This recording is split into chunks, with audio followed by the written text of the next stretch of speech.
இந்த இடம் பரம்பு என்ற ஒரு இடம்தான்.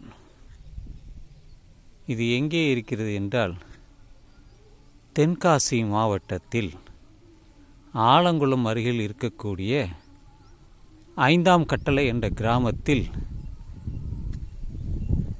இருக்க இடம்தான். எங்கிருந்து 4ஆம் கட்டளை, ஆண்டார்குளம் என்ற பல கிராமங்களுக்கு செல்லலாம். எப்பொழுதெல்லாம் இங்கே இந்த 5ஆம் கட்டளைக்கு வருகிறேனோ அப்பொழுது இந்த இடம் வரை மாலை நேரத்தில் நடைப்பயிற்சிக்காக வந்து போவது வழக்கம். அந்த நெல் மூட்டைகளை இங்கே அடுக்கி வைப்பார்கள். அது ஒரு 10,000 நெல் மூட்டைகளை இங்கே அடுக்கி வைப்பார்கள். காவலாளிகளும் இருப்பார்கள். இதோ 2 கொட்டா இருக்கிறது. ஆனால் அங்கே யார் இருக்கிறார்கள் என்று தெரியவில்லை. அந்த மேலே நாம் பார்க்கக்கூடிய ஒரு மேட்டுப்பகுதி தான் இந்த பரம்பு என்ற இடம். தற்பொழுது எதையும் அங்கே காணவில்லை. நான் இது வந்ததற்கான ஒரு பதிவு தான். அப்படியே திரும்பி நான் போயிட்டுருக்கேன். இன்றைக்கி தான் வந்தேன். சென்னையிலேருந்து வந்தே பாரத் அந்த ரயிலை எடுத்துக்கொண்டு எக்மோர் ரயில் நிலையத்திலிருந்து திருநெல்வேலி வந்து திருநெல்வேலியிலிருந்து ஒரு பேருந்து எடுத்து ஆலங்குளம் சென்று ஆலங்குளத்திலிருந்து ஒரு ஆட்டோவை எடுத்துக்கொண்டு நான் இந்த கிராமத்திற்கு வந்தேன். நான் இங்கே வந்து தற்பொழுது நடைப்பயிற்சிக்காக செல்வதால் அதை பதிவு செய்கிறேன். என்னுடைய யூடியூப் சேனல் சிதம்பரம் கொள்ளிடம். அதற்காகத்தான். இந்த இடம்தான் உங்களுக்கு தெரியும். இது வனப்பகுதி என்று சொல்வார்கள். 2 பக்கமும் காடு போல இருக்கும், செடிகள் இருக்கும், சிலருக்கு சொந்தமாகவும் இருக்கும். இங்கே அடிக்கடி மயில் வரும், முள்ளம்பன்றி வருவதாக சொல்வார்கள். ஆனால் இதுவரை நான் பார்த்ததில்லை. மயிலை பார்த்திருக்கிறேன், பல இடங்களில் பார்த்திருக்கிறேன், ஆண்மயில் பெண்மயில் என்று. ஒன்று அடிக்கடி இங்கே செல்வார்கள். ஆட்டோ செல்லும். இங்கே பஸ் ஒன்று போகிறது. அதில் ஒரு முறை பயணம் செய்துள்ளேன். சும்மா இந்த ஊர் எப்படி இருக்குது, கிராமம் எப்படி இருக்குது அப்படிங்கிறதுக்கு தான். இதுதான் அந்த வனப்பகுதி. ஒரு காலத்தில் விவசாயமாக இருந்த இடம். இந்த வாய்க்கால்லாம் இருக்குது. இப்போவும் சில இடத்துல அவங்க விவசாயம் பண்ணிக்கிட்டு இருக்காங்க. இது பறவைகள்லாம் இங்கே ஒரே சத்தம் விடுது. அதெல்லாம் தூங்குகிற நேரம் அப்படி இருக்குது. அதெல்லாம் நிறைய பேர் இது போல் 2 வீலரில் வந்து போவாங்க. இதெல்லாம் தோட்டம்தான். கட்டடம் கட்டி வச்சுருக்காங்க, பூட்டு போட்டு வச்சுருக்காங்க. உள்ளே தாழ்பால் போட்டு பூட்டு போட்டு வச்சுருக்காங்க. நீட்டாக உள்ளே போகுது, கடைசி வரைக்கும் எங்கேயோ போகுது. உள்ளே நிறைய தோட்டங்கள் இருக்குது. கொய்யா தோட்டம், கொய்யா தோப்பு என்று சொல்லுவோமே, அது இருக்கிறது.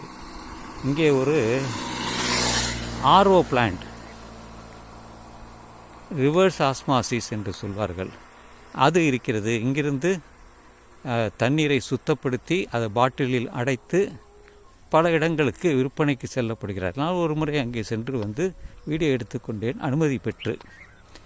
அங்கே அது ஒரு இடத்தில் மானை பார்த்தேன். பல இடங்களில் அது போல மான்களும் வரும். அதனால்தான் இதை நான் வந்ததற்காக இந்த கிராமத்திற்கு இன்று 4ஆம் தேதி ஆகஸ்ட் மாதம் 2025 இன்னும் ஒரு 3 நாள் இருப்பேன். அதுக்கப்புறம் திரும்பி சென்னைக்கு போயிடுவேன். சில ப்ரோக்ராம்லாம் இங்கே வச்சுருக்கேன்.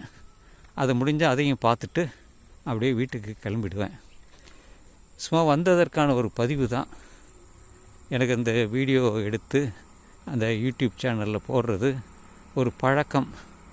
அது எங்கே போனாலும் எதையாவது ஒன்று எடுத்து அதை போடுறது வழக்கம். அதனால் இன்று ஒருத்தர் ஒரு ஆட்டுக்குட்டியை எடுத்துக்கிட்டு போகிறாரு 2 வீலரில் வச்சு. ஆனால் ரம்மியமாக அந்த இடம் இருக்கும். நான் பார்த்த 6 மாதத்துக்கு முன்னாடி வந்தேன். இல்லை, நீங்கள் போயிட்டு வாங்க, நான் வரல. ஒருத்தர் லிஃப்ட்டு வேணுமான்னு என்ன கேட்குறாரு. நான் என்ன போகிறதுக்கு ஒரு கிலோமீட்டர் இல்லை 1.25 கிலோமீட்டர், வரத்துக்கு ஒரு 1.25 கிலோமீட்டர் போய் சேர்ந்துருவேன். அவ்வளோதான். நிறைய பேர் அங்கே சொந்த வீடெல்லாம் இருக்குது. இங்கே தெரிஞ்ச ஒரு நண்பர், நிறைய நண்பர்கள் உள்ளே இருக்காங்க இந்த ஊரில். 4ஆம் கட்டளையில், 5ஆம் கட்டளையிலும் நிறைய நண்பர்கள் இருக்கார்கள். அதில் பிரவீன் ஒருத்தன் இருக்கிறான். அவன் இப்போ காலேஜில் படிக்கிறான்.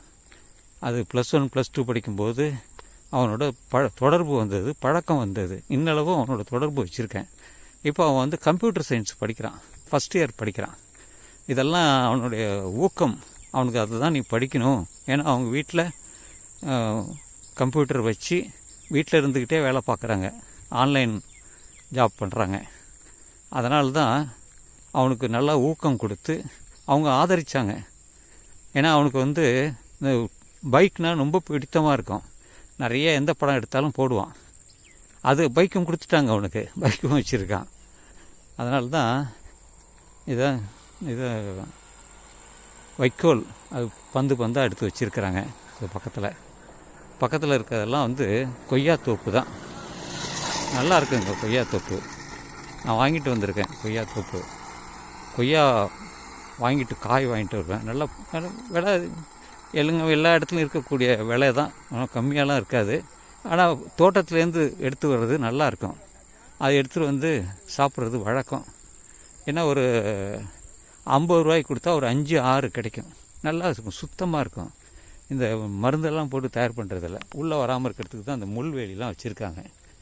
இருக்கும், காய் இருக்கும், பூ இருக்குது. பார்த்தேன், காய் இருக்குதான்னு தெரியல, உள்ளே பார்த்தா தெரியும். கொய்யா தோப்பு தான். எங்கள் வீட்டில் கொய்யா மரம் இருக்குதே, வீட்டிலே இருந்தது. அதனால் இது ஒரு நீள்பதிவாக தான் இருக்கும்.